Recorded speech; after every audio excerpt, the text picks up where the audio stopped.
Uno de los problemas de América Latina es que no nos ponemos de acuerdo para proyectos de país en lo que es realmente importante para tener en un mundo que es la primera vez que la civilización humana de una manera u otra está totalmente interdependiente y que si usted no tiene las herramientas necesarias, se va a quedar marginado. Hola, buenas, muy buenas, bienvenidas, bienvenidos. Eso es Makini para Color Visión. Bueno, no arde París, arde Siria, y con Siria puede estar ardiendo Medio Oriente. La inestabilidad, la incertidumbre se cierne sobre el mundo árabe, sobre el Medio Oriente, sobre la vieja Europa incluso. El mundo es una sola incertidumbre. Ante una crisis geopolítica de la magnitud de lo que representa todo este drama sirio, como siempre nosotros hay que abrevar dónde está el conocimiento. Nuestro analista geopolítico de altas luces y de cabecera de Makini, por supuesto que es el profesor Iván Ernesto Gatón, a quien hemos acudido. Mayday, profesor, Mayday, por favor explíquenos qué es lo que está ocurriendo. Bienvenido y respeto. Pablo, igual muy agradecido de la invitación, como de costumbre. Pero antes de entrar a la tentación central, que es hablar de Siria y lo que esto significa, yo creo que usted me debe la explicación, y a los amigos televidentes, de su participación en un libro fundamental para la comprensión de la hispanidad que publicó recientemente el coronel Pedro Baños, que veo que lo tiene por ahí. Me gustaría que nos contara la experiencia de esa colaboración de este libro y el planteamiento central, antes de entrar al caos de Siria. Por favor. Este trabajo sobre geohispanidad, yo me permití hacer un ensayo donde planteo que estamos en un mundo post-occidental. Es una tesis que tengo después de varias décadas de estudio, donde planteo que a partir de la perspectiva de los ciclos hegemónicos de Immanuel Wallerstein, recordemos que Europa, ¿qué es Europa? Una península de la isla mundo. Entonces, ¿a cuándo comienza esa Europa a hegemonizar el planeta? O a partir de la llegada de los españoles aquí. Entonces, aprovecho también para incluir a todo lo que fue la Real Audiencia, que aquí llegó Cortés, que aquí llegó Pizarro, que de aquí salió lo que hoy llamamos mundo post-occidental. Es post-occidental porque se mueve del Atlántico, deja de ser transatlántico para moverse al Pacífico. Pero ¿quién es el que quiebra aquí y le debe a todo el mundo y se va de polizón con su perro leoncico? O el que descubre el mar del sur o océano Pacífico, Vasco Núñez de Balboa. Pero en Europa no saben que fue de aquí. Entonces aproveché para incluirle que, mire, en ese mundo post-occidental, donde comienza ese proceso histórico que se llama modernidad, es en Santo Domingo. Qué bien. Entonces, aparte de esto, planteo la franja y la ruta de la seda y lo que nosotros vemos hoy con lo que avisora la llegada de Trump. Un mundo que dejó de ser unipolar a un mundo donde una potencia atómica como Rusia, usted no puede menospreciarla. ¿Le va a ganar Ucrania a Rusia? O mejor dicho, la OTAN hasta dónde va a llevar a Rusia. Vamos a pasar por alto la influencia o incidencia de China.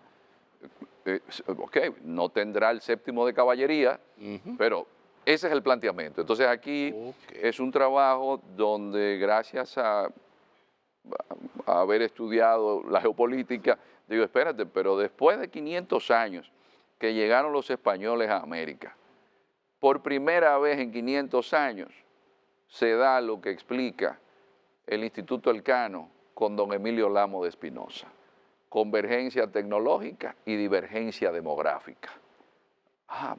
Y eso es lo que planteo aquí. Es un ensayo de unas 20 y pico de páginas. Como decía don Ortega y Gasset, lo complejo hacerlo sencillo, porque la geopolítica es un poquito pesada. Lo que pasa es que tú tienes también un valor importante, y es que ya tú entras al mundo de las editoriales española, de la mano del coronel Baños, sí, pero creo que esto es una grandísima oportunidad porque ya es tiempo de que, y creo que te lo decía el coronel Baños en la entrevista en su canal, de que ya es tiempo de que España se reconozca en su gesta histórica, que fue ese antes y el después del encuentro de esas dos culturas. Pero antes de caer en el tema central, que tiene que ver con esto, porque vamos a hablar del mundo post-occidental, que es esta crisis de Medio Oriente, es una expresión de ese mundo post-occidental. Pero antes de eso, profesor Gatón, resulta que usted, este cómic, ¿qué es lo que ha pasado? Porque vi la noticia de que es ha sido el más vendido en la librería Cuesta en todo el año. ¿Usted esperaba un éxito? Digo, yo espero que haya una invitación, un vino, una cosa, porque la verdad es que... Mira qué pasó, incluso... Qué bien, qué bien. A veces, y eso hay que reconocerlo, uno está leyendo sobre aporía, está leyendo La República de Platón, está leyendo La Rebelión de las Masas de Ortega y Gasset, está pensando en el maestro Edgar Morin, pero sucede que los muchachos que están por ahí, uno no llega a ellos. Y entonces el relevo, ¿qué va a pasar? Mi hijo me hace una observación y me dice, papá, pero con 17 años yo no veo que tú estás pensando en los muchachos de mi edad. Y te voy a decir quiénes son los influencers. Y me da unos nombres que yo desconozco, tanto femeninos como masculinos. Entonces yo le dije a él, dime, ¿qué yo debo hacer? Escríbemelo, para llegar a los muchachos de tu edad. Y él hizo... Entonces el muchacho me hizo un informe. Salió el Gatón ahí. E incluso el que me dice a mí, no, tú no puedes hacer ese trabajo sin selección múltiple. Y él hace la selección múltiple. Él hace la selección múltiple. Y me dice, mira, tú lo haces así, no pongas muchas páginas. Recuérdate que somos muchachos, los de esta época, que vemos las cosas de esta perspectiva. Y el mundo audiovisual. El mundo audiovisual. Su mundo es audiovisual. Entonces, lo hicimos, pero nunca pensamos que iba a tener la aceptación, que un muchacho en Guayajayuco, que es el poblado más remoto que tiene este país, ubicado en la provincia de Elías Piña, que hay que irse, no por Elías Piña, por Pedro Santana, sino que hay que dar la vuelta por Dajabón y Dajabón a Restauración y después por Villanacaón y después por Tirolí, en la carretera internacional, que hay que pedir permiso al Ministerio de Defensa para llegar ahí. Que un muchachito de allá, con entusiasmo, pregunte y lo esté leyendo. O en Bánica, que estábamos allá antes de ayer. Uno dice, pero mira, el niño tenía razón. Y algo importante, tuve que cambiar la forma de dar las conferencias para entonces hacerlo más llano, llegar a esos jóvenes. E incluso el hijo mío me dijo, cuidado con aparecerte con una corbata.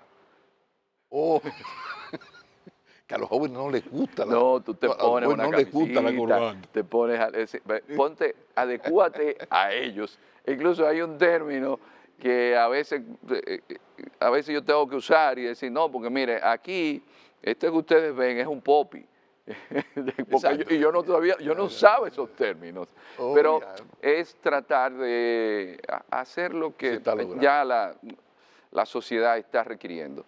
Pero ha tenido una divulgación fuera del país, importante también. Yo te vi presentándolo en España, al más alto nivel. España, Orlando, Pensilvania, Nueva York, Nueva Jersey.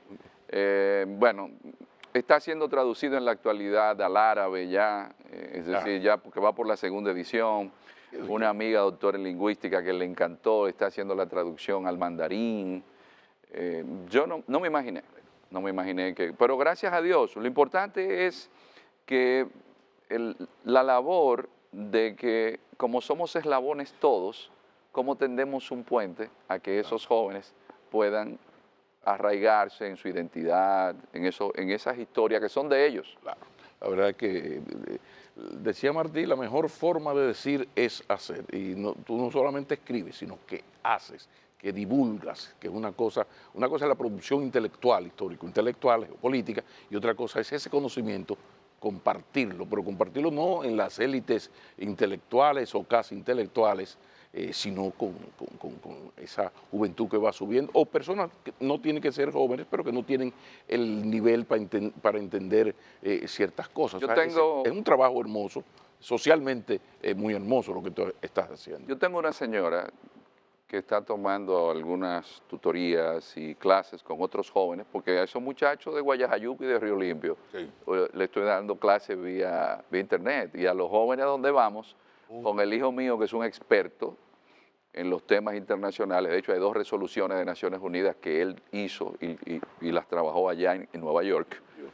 Él asesora a esos niños. Entonces, yo soy el asesor mayor, él es el asesor menor, pero hay una señora que tiene 88 años de Santiago, que está en el grupo tomando clases, y tengo médicos, tengo gente, tengo un druso de Siria que vive en Venezuela, que también toma clases. Hay otro muchacho de Venezuela que está en Búfalo.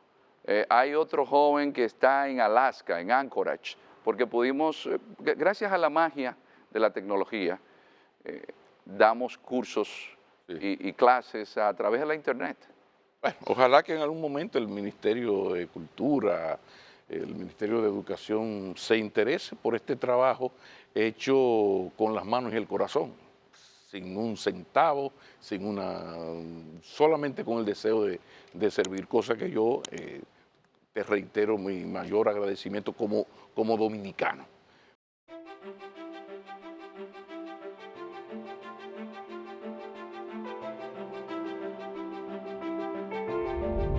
Pero hablaste de lo posoccidental, de la geopolítica. Entremos en materia. Ocurrió lo que nadie esperaba en tan breve tiempo, la caída de al-Assad en Siria. Vamos a hablar de la repercusión de esto que ha ocurrido en Siria y por qué ha ocurrido de esta manera. ¿Qué es lo que ha pasado? Lo primero es darnos cuenta que tenemos la desgracia de vivir en un cambio de época. Por eso, cuando hablamos del mundo post-occidental, Sí. de un eje transatlántico, de una hegemonía de un mundo cristiano occidental, estamos pasando por alto que el Islam fue la religión que más creció en el siglo XX, y que si hay algo que nos enseña, siglo XX y XXI, que nos enseña la historia del devenir de los seres humanos, es que debemos tomar en cuenta la demografía. ¿Y quiénes son los que ganan? Fundamentalistas islámicos. Nosotros hablamos de valores democráticos, pero si usted lleva la democracia a los países musulmanes, ganan los fundamentalistas. Ejemplo, Egipto. Tuvieron que darle un golpe de Estado a la confraternidad de hermanos musulmanes porque son de la línea dura que viene de Said Qutb, Hassan al-Banna, Jamal ad-Din al-Afghani. Cuidado. Pero, Iván, ¿hasta qué punto hay una arrogancia europea en su modelo de sociedad? Yo soy europeo, soy desde Grecia, soy el creador de este modelo de democracia, ahora la democracia liberal burguesa.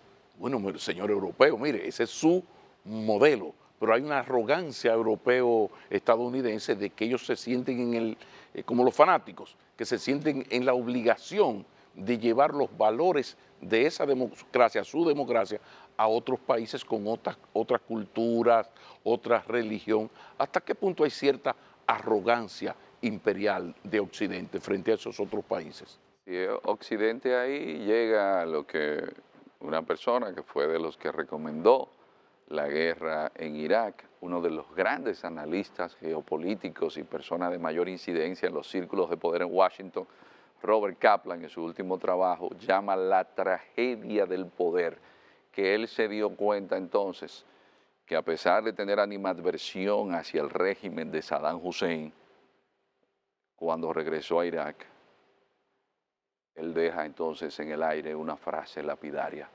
vale más 40 años de tiranía que un año de caos. Porque como en Irak usted va a dejar que los cristianos coexistan con musulmanes fundamentalistas que luego venden a las mujeres cristianas a $200. Eso lo advierte el Papa Juan Pablo II. Recordemos que se incomodó. Eso lo advierte el Vaticano porque incluso leyó en el Observatorio Romano cuando decían, cuidado con el derrocamiento de Saddam, que Bush padre dice, no, no, mejor dejémoslo.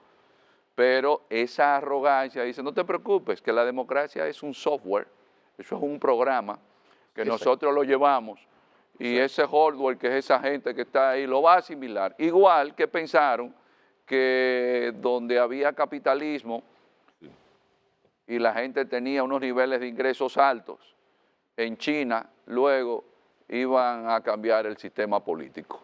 Y se equivocaron.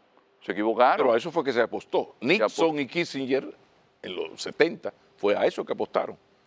Y no solamente ellos. Todo el mundo en Occidente apostó. Recordemos que Fukuyama dijo que la historia se terminó, que ya no íbamos a tener. Es que uno de los problemas de la tragedia del poder es perder el sentido del límite. El sentido del límite. Del límite. ¿Y qué pasa con la historia? La historia indica que la especie humana acepta innovaciones en el ámbito tecnológico, pero se le hace difícil que usted le cambie su matriz cultural civilizatoria.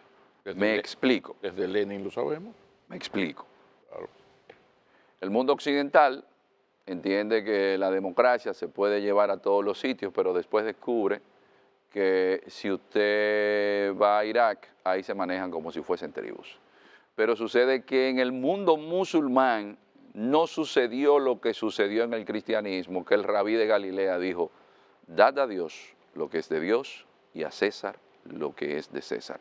Pero Mahoma no fue simplemente un profeta, Mahoma fue un gobernante. Hacer una división entre lo político y lo religioso en el Islam, que no tuvo guerras religiosas, no tuvo reforma protestante, no tuvo paz de Westfalia. ¿Por qué se da la diferencia entre chiitas y sunitas? Porque yo, Irán, ¿de dónde vengo? Ah, pero yo soy Persia, yo soy matriz civilizatoria, yo soy de la civilización que rivalizó con la griega. Entonces yo ahora voy a seguir la religión del profeta Mahoma en base a lo que me digan unos árabes que yo lo tenía aquí para que me llevaran los camellos, cuando la fuente de civilización y cultura somos nosotros los persas. Ok, yo soy musulmán, pero yo soy musulmán chiita, con rasgos zoroastristas incluso, todavía se celebra el Noruz. Entonces, Occidente pensó que, bueno, los mujahidines, sí, su mentalidad es para que viajen en un burro, pero te utilizan misiles. En burro, pero con misiles. Con misiles, sí, pero esa gente, ¿qué hace? Tiene muchísimo dinero porque venden petróleo. Ay, pero propagan que el Islam por el mundo entero. Pero propagan el Islam que muchos de ellos, fundamentalistas. Entonces, luego viene lo del 11 de septiembre, porque pierden de vista que cuando los árabes miran para el lado de Estados Unidos o de Europa, dicen, pero ellos siempre fueron periferia. Si vemos la historia de la humanidad ininterrumpidamente, ¿quiénes son los primeros? Claro. Eso es arrogancia. Nosotros creemos que le estamos enseñando a gente que se inventaron la moda de andar a pie. Profesor, la tentación es alta de seguir en esa línea, pero hay preocupación y necesidad de que usted nos explique varias cosas. Lo primero, ¿quién es este al-Julani? ¿Quiénes son los que hoy tienen el poder en Siria? ¿Qué significa que llegue esta gente de una... Bueno, tengo entendido que el Departamento de Estado ofreciendo 10 y lo sigue ofreciendo $10 millones de recompensa a quien dé una información que pueda conducir a Mohamed al-Julani, que es el hombre fuerte hoy en Siria.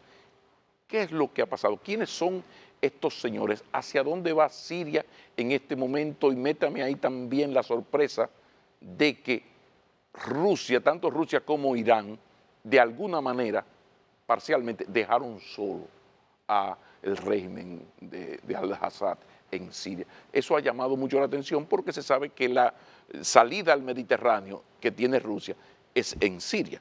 Por favor, por favor, por favor.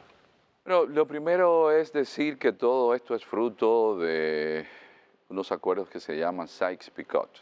Y eso fue en 1916, donde se dividieron. Tú tomas aquí, por eso vemos una zona que maneja los kurdos.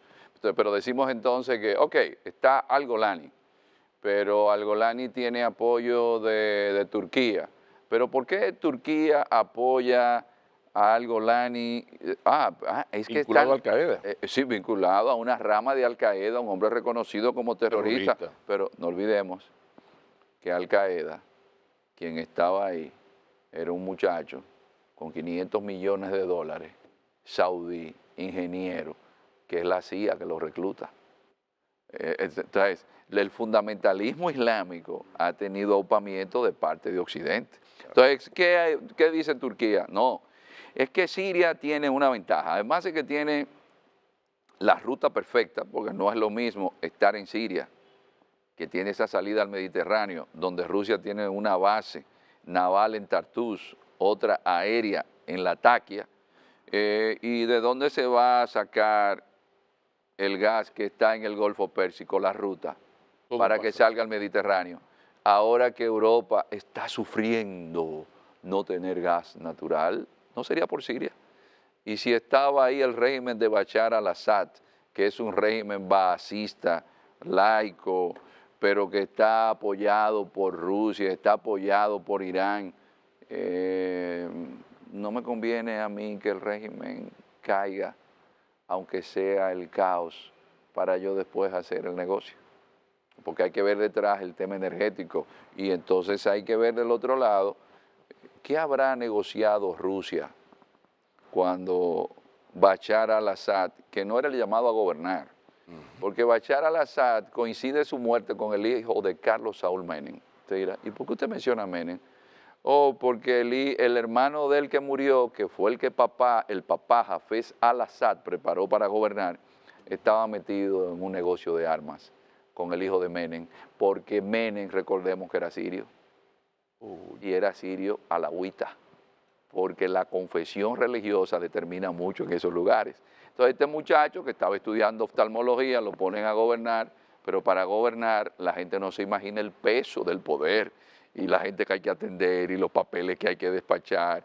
Y este muchacho hace un tiempo que ya estaba medio aislado. Sabemos que la mayor parte de los servicios de inteligencia, así como del ejército, eran alauitas, como lo era él. Pero esos alauitas, quien los pone allí son los franceses, en una máxima que era divide y vencerás. La mayoría de la población, sí, sigue siendo sunita, pero hay una parte cristiana y recordemos cuando Saulo, que después se llama Pablo, es en Damasco que tiene la famosa visión, es decir, el cristianismo en sus inicios, en Antioquía, ahí en Siria, tiene su génesis, pero este hombre dice, no, yo protejo a los cristianos, como yo soy baasista, yo protejo también a los sunitas, me llevo bien con los drusos, pero ese muchacho le llegó su momento y ¿qué es más estratégico para Rusia en este momento? Arreglarse con Trump y que le dejen lo de Ucrania con el Donbass, porque uno ve las relaciones internacionales, es algo que uno va aprendiendo con el tiempo, que no es un tema ni de buenos ni de malos. La geopolítica lo que enseña, que es la interacción de intereses. Y bueno, yo lo que no quiero que me lo mates como mataron a Gaddafi. Déjenme que yo lo saque. Porque es increíble cómo lo dejaron abandonado. O sea, que tú no descartas algún nivel de entendimiento entre un Trump que entra en enero y Putin ante lo que está ocurriendo en Siria, con una Turquía que ha sido la que ha movilizado más el apoyo a este señor al-Julani. La cosa podría haber una negociación que incluso le permita posteriormente a Rusia mantener su base naval.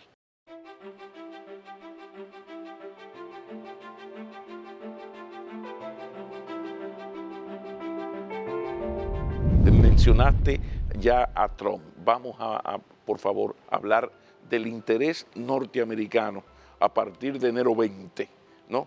¿Cómo tú ves esa Siria, esa Rusia e incluso la invasión rusa a Ucrania, por favor. Algunos indican que quizás esto fue para dejarle a Trump la situación complicada, porque Trump no estaba de acuerdo antes. Pero sucede que, quiera sí o no, hay un escenario allí que Rusia, si lo vemos en cuáles son los intereses reales, además que ese caos geopolítico, las guerras se mantienen con dinero, es decir, esa guerra civil tenía ya 15 años. Entonces, ¿cómo yo mantengo a este hombre si los recursos míos yo los estoy utilizando ahora en Ucrania? Pero ¿cómo Irán puede apoyar cuando se ha debilitado en Gaza y cuando en el Líbano ya le mataron a Hassan Nasrallah, que era el jefe de Hezbollah, que era el grupo que apoyaba a Bashar al-Assad? Es decir, mira, es que me han debilitado. Entonces, que estoy en una posición de negociación de fuerza. Si lo vemos desde la perspectiva moral, nos sorprenderíamos, pero las relaciones internacionales, eso no importa. Si murieron 100.000, 200.000, pero estamos viendo lo que ha venido sucediendo en Gaza y ya la gente se acostumbró y ya van más de 45.000 muertos y bombardeos a hospitales y eso no se toma en cuenta. Es decir, las relaciones internacionales, usted lo que necesita es simplemente tener buenas relaciones públicas, porque ahora al Golani lo presentan como un rebelde. De terrorista a jefe rebelde. A rebelde. De rebelde, óyeme, de terrorismo a rebeldía hay un pequeño trecho, ¿no? Pero lo grande es ver que los propios servicios de inteligencia de Estados Unidos son los que lo catalogan así. Y tú te das cuenta por la prensa, hay un cinismo periodístico, ¿no? Que de repente, según donde tú estés, yo te cambio la categoría. O sea, ya Giuliani no es un maldito terrorista, es un salvador de Siria, pero estamos hablando en asuntos de 72 horas. Y la prensa ya se dio cuenta de esto, es maravilloso. Hay un cinismo, la prensa, esto de la libertad de prensa habrá que discutirlo más adelante, porque la verdad es que llama la atención cómo la prensa, los grandes medios te manejan la manipulación, que hay que decir que ya Israel está entrando. Mire, con su permiso, porque usted es periodista. Sí. El periodismo está en jaque, porque eso que se le llama periodismo de investigación es periodismo de filtración. Los servicios de inteligencia agarran y le pasan al periodista, le dicen, mira, dime esto. Yo veo, y me llamó poderosamente la atención, que una cadena muy famosa entrevista a Al Golani, pero no es un hombre, es una mujer. Y la mujer lleva su hijab. De entrada, esa semiótica me indicó, hey, aquí hay algo, a este hombre le están lavando la imagen. Como ya están las redes, luego veo en las redes información constante, e incluso si notan la forma en la cual él viste y como tiene bien arregladitas las barbas. Se arregló la barba, sí. Me da un parecido a Zelensky en versión árabe. Exacto. Es el mismo manejo de relaciones públicas, es decir, periodismo de investigación, periodismo de filtración. Los servicios de inteligencia manejan esa información, luego se buscan a unas cuantas personas que tienen una fundación y se les pasa una mensualidad y van y dan conferencias y entonces van a programas de televisión, opinan y entonces... Que es la fundación tal. Que es la fundación tal. Pero nunca dice de dónde vienen los fondos de esa... y no existe, profesor, temor en el avance del yihadismo, porque el Giuliani tiene una vinculación histórica con el yihadismo, que decir que son la gente de armas tomar. La situación con el yihadismo actualmente en la Sharia. Nuevo escenario. La Sharia es lo que se va a aplicar, eso no hay forma. Yo creo que hay una ingenuidad y fue lo que pasó con Afganistán cuando se financiaron a los talibanes. Se creó el monstruo. Crearon el Frankenstein. Entonces ustedes le están dando espacio a alguien que la experiencia es reciente. Yo recuerdo que Tariq Aziz, que era la especie de canciller de Saddam Hussein, era cristiano, creo que nestoriano o caldeo. Y el mundo occidental pasa por alto que el baasismo deja de lado el tema religioso. Pero el sunismo fundamentalista no aplica la Sharia. Entonces, yo pienso en los cristianos que ya están huyendo. ¿Por qué? Porque es que en el Islam sunita, salafista, no hay esa división. Entonces yo digo, pero ustedes están poniendo los corderos en manos de los lobos. Ah, no, pero el interés es económico. Mire, hay una crítica muy fuerte al régimen chino por el tema de los uigures. Pero ¿qué dicen los chinos con el tema de los uigures? Que no tienen la razón en lo que se ha planteado desde Occidente, que hay campos de concentración o de regeneración para educarlos. Es que la visión religiosa sunita, musulmana, eso se la pone difícil a un Estado laico. Entonces, ¿qué va a pasar con los cristianos? Yo lo primero que temo, y una joven de ascendencia siria me decía, las torturas, que es una dictadura. ¿Y quién le garantiza a usted que se va a hacer democracia con esa gente? ¿Quién le garantiza? No hay posibilidad. No hay posibilidad. En Siria usted no me puede hablar de democracia. Es que es difícil que vaya a verlo. Entonces, el ejemplo de Libia, pero lo que vamos a tener, lo que en España llamaban taifas.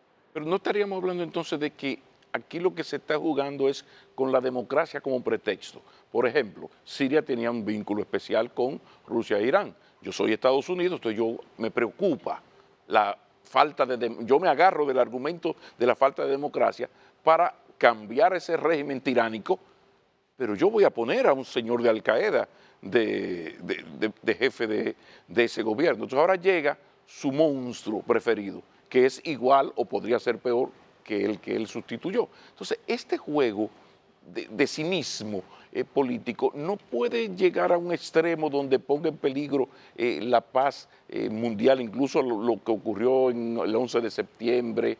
O sea, no puede haber un recrudecimiento de una especie de tercera guerra mundial no declarada en la que estamos. Pero ya el propio Papa Francisco decía que Siria mostraba lo que era una tercera guerra mundial a retazos, porque ahí se ve el reflejo de distintos actores. Es decir, ¿cómo va a ser que Turquía determina? Eso indica que Turquía está ahí. Pero, ¿quién fue el que hizo el atentado en Atocha? No fueron fundamentalistas musulmanes. Eso le costó el cargo a Aznar. ¿Quién hizo los ataques solitarios en París? No fueron fundamentalistas musulmanes. No fueron ustedes que crearon esos Frankenstein. ¿Y seguimos aupándolos? ¿Y qué tiene que ocurrir para que Occidente cambie su mentalidad? Porque no hemos hablado de que en medio de toda esta conversación, nuevo escenario, están unos BRICS, que ahí, fíjate que en los BRICS ahí está Rusia, Brasil está todavía tranquila, pero Rusia, China, o sea, son países que están vinculados a este nuevo orden. Entonces, ¿cuál es el peligro de esta situación? ¿Cómo tú ves a los BRICS como gran grupo? Sobre todo con Turquía, que va y viene. Sí, lo que pasa es está en todas, Turquía está en todas. Lo que pasa es que los BRICS están de acuerdo en que la debilidad, por ejemplo, qué maravilla, los ingleses ahora no tienen la incidencia que tenían antes, ni económica ni militar. Y el primer ministro resulta ser mío, porque el hombre sigue siendo de mi religión, ni siquiera es anglicano, porque yo, atención.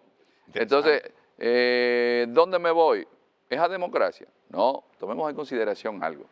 Incluso en el mundo democrático, la figura de Trump tiene más atractivo porque estamos en un mundo donde los BRICS muestran a un Putin que es un hombre de solvencia testicular, a un Modi que es otro de armas tomar, pero que es fundamentalista religioso, porque es del Baratilla Janata Party. Pero recordemos que Recep Tayyip Erdogan estuvo preso porque los militares que vienen de la tradición de Ataturk, de Mustafa Kemal, no aceptaban el tema religioso, pero él era religioso. Él es religioso, pero es un hombre de armas tomar. Entonces, por el otro lado, cuando vemos en la democracia occidental, ¿A quién se elige en la mayor democracia del planeta? ¿A un hombre? Y la misma línea, En la testicular, misma testicular. línea. Eso es testosterona por Pura todos los lados. testosterona. Entonces, es un mundo de geopolítica del caos, donde en esos BRICS, China, usted dice, ¿y qué pasó? Ah, Xi Jinping. Ah, pero el acuerdo que había desde los tiempos de Deng Xiaoping, que eran 10 años y usted se va, con él, eso cambió. Estamos viendo cuál es la deriva. El mundo en el cual nos encontramos hoy, y yo vengo y lo digo hace muchos años porque es el tema que estoy trabajando, la democracia está en cuidados intensivos, porque la propia línea de los BRICS, exceptuando el caso de Brasil, que Lula gana gracias a que los propios servicios de inteligencia de Estados Unidos le ayudan a desmontar lo que le tenía hecho Bolsonaro, porque así mismo lo admite el Departamento de Estado. ¿Hacia dónde están yendo? Esos regímenes donde la democracia, que también yo creo que la democracia es una vaca que ha dado menos leche de lo que uno a veces quiere indicar que ha dado en términos de lo que nosotros vendemos, de que la democracia es sufragio electoral y la democracia necesita ciudadanía y qué ciudadanía usted tiene donde la gran mayoría de esas personas ni siquiera pueden decir que van a votar por alguien que ellos deseen porque lo van a cancelar en el empleo, le van a quitar el ingreso económico o peor aún.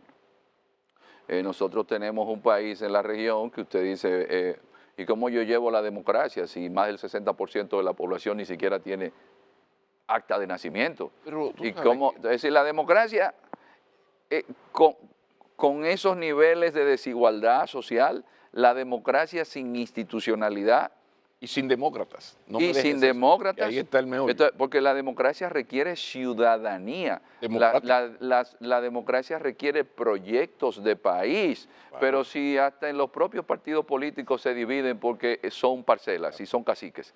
Lo que pasa en esto, profesor Iván Gatón, en esto del mundo de la demoscopia, siempre se dice que una encuesta no tiene gran valor, que la importancia de las encuestas son las tendencias. Usted agarra 6 encuestas y usted puede analizar las preferencias del electorado hacia un candidato con 6 encuestas. Una es una foto. Entonces, en este sentido, nosotros tenemos ya mucho tiempo, usted y yo, usted prestigia este programa geopolítico de cabecera de McKinney, y uno ha ido, primero, quizás lo dijiste hace 3 años aquí, un poco lo que estamos viviendo, que se veía venir como el mundo, que ahora le llamamos post-occidental, está girando a Oriente. Y ahora de repente como que las piezas se están encajando y hay preocupación porque cuando usted comenzó a asistir a este programa hace ya muchos años, usted no imaginaba, nadie imaginaba un Donald Trump presidente de los Estados Unidos. Tanta testosterona, sin embargo, tú lo acabas de plantear.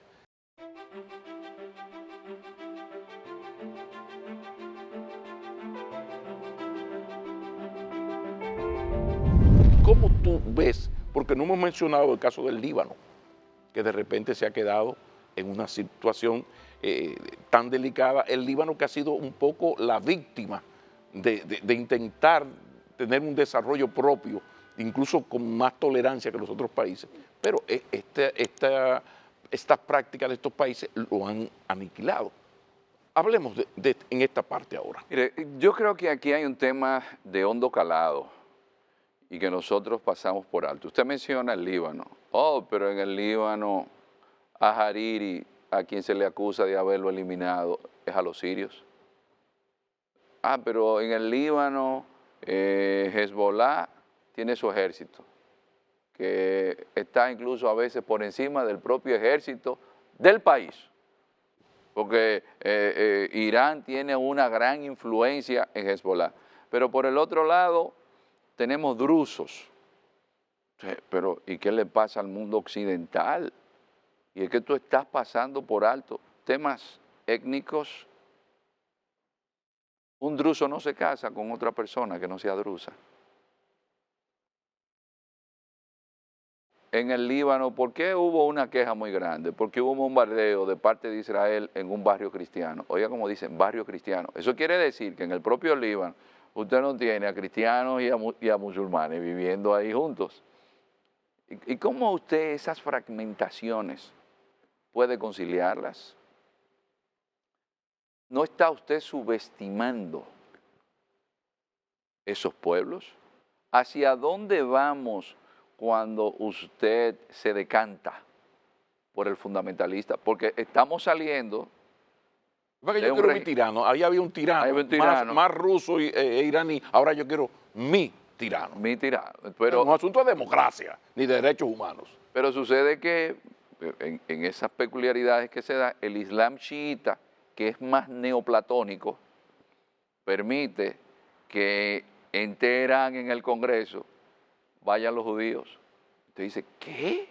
Sí, porque en Irán los judíos están ahí desde los tiempos de Ciro el Grande.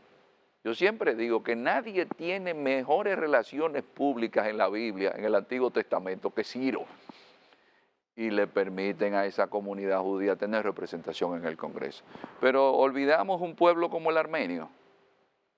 ¿Quién protege a los armenios en contra de los musulmanes de Azerbaiyán? Azeríes. Irán. Los armenios tienen su iglesia y se les permite tener alcohol, hacer sus celebraciones. Ustedes sí. Ustedes sí. Entonces, ¿qué pasa?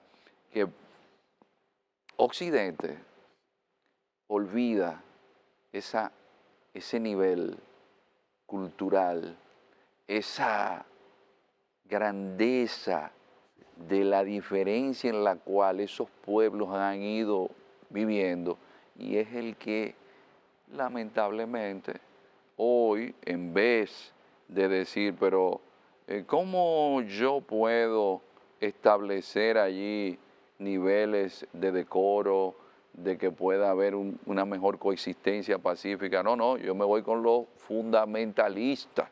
Y desgraciadamente, ¿quién ha planteado todo esto? No han sido los políticos, han sido los servicios de inteligencia. Ahí hay mucho del MI5 británico, ahí hay mucho de la CIA, y no es defendiendo a ningún régimen como el iraní, no, lo que pasa es que ellos en su concepción cultural así lo permiten, pero el fundamentalismo islámico salafista, que es la desgracia de lo que nosotros debemos esperar en Siria, a los primeros que no les permite espacio es a los cristianos. Entonces, profesor, en este ajedrez vemos a una Turquía vencedora, Israel es otro vencedor, Irán y Rusia como los derrotados, un nuevo dictador, a ver de qué talante es, qué tan respetuoso o irrespetuoso es de los derechos humanos, qué tan tirano será, qué tanto de yihadista tiene. Pero en ese nuevo escenario, para cerrar ahí, ¿cómo se ve América Latina? ¿Cómo este giro posoccidental hacia Medio Oriente, todo centrado por allá, y la América Latina por allá con su desigualdad y sus intentos democráticos? ¿Cómo usted lo ve para cerrar esto? A ver. Mire, no pasar por alto que todo ese planteamiento de balcanización hay que ver el pensamiento de Zbigniew Brzezinski. Y algo importante que Brzezinski plantea en el gran tablero es pivotes geoestratégicos. Y en esos pivotes está Irán, por supuesto, pero está Turquía también. Y Turquía nos presenta a nosotros un neo-otomanismo, no solamente con el poder duro, sino a través de las series de televisión y las telenovelas, pero también con más presencia diplomática en toda la región, pero también con presencia en Haití, financiando en Cabo Haitiano una mezquita. Es decir, Turquía tiene su proyecto de largo plazo. ¿Qué le pasa a América Latina? ¿Qué será de América Que Latina? América Latina, como ovni, y no de los que salen volando y la gente no sabe de dónde vienen, sino como objeto político no identificado, viene a tener menos incidencia en el escenario internacional por su separación que países del Golfo. Cuando usted mira los índices, se da cuenta que esa América Latina, sus élites políticas y por supuesto económicas, se han dedicado, como Jorge Amado, que uno piensa en cacao, café, litio, petróleo, los ciclos, materias primas, pero el mayor nivel de desigualdad en la región, poca fortaleza institucional, unos niveles de inseguridad y de criminalidad de los mayores del planeta. Pero el ranking de sus universidades, ¿dónde está? Entonces, aquí en el trabajo, yo lo digo, uno de los problemas de América Latina es que no nos ponemos de acuerdo para proyectos de país en lo que es realmente importante para tener en un mundo que es la primera vez que la civilización humana de una manera u otra está totalmente interdependiente y que si usted no tiene las herramientas necesarias, se va a quedar marginado. Bueno, terminamos con el tema de nuestro próximo encuentro, profesor, porque lo cierto es que esa gran utopía hay que acercarla, que es la Alianza Iberoamericana. En países que comparten idioma y religión y mucho de su cultura, yo creo que ya es el tiempo para el mundo que viene de que busquemos la manera, sé que es harto difícil de entender. Me gustaría que ya en otro programa nos sentemos a conversar tanto de aquella leyenda negra terrible que siempre hay que mencionar, como de la necesidad que tiene América Latina, o mejor, para hablar más correctamente, Hispanoamérica, de entenderse. Muchísimas gracias. A usted, don Pablo. Muchísimas gracias. Y siga produciendo y trabajando. Un gran orgullo. Oh, gracias. Ni un minuto más. Gracias por acompañarnos. Nos vemos la próxima semana, si Dios quiere.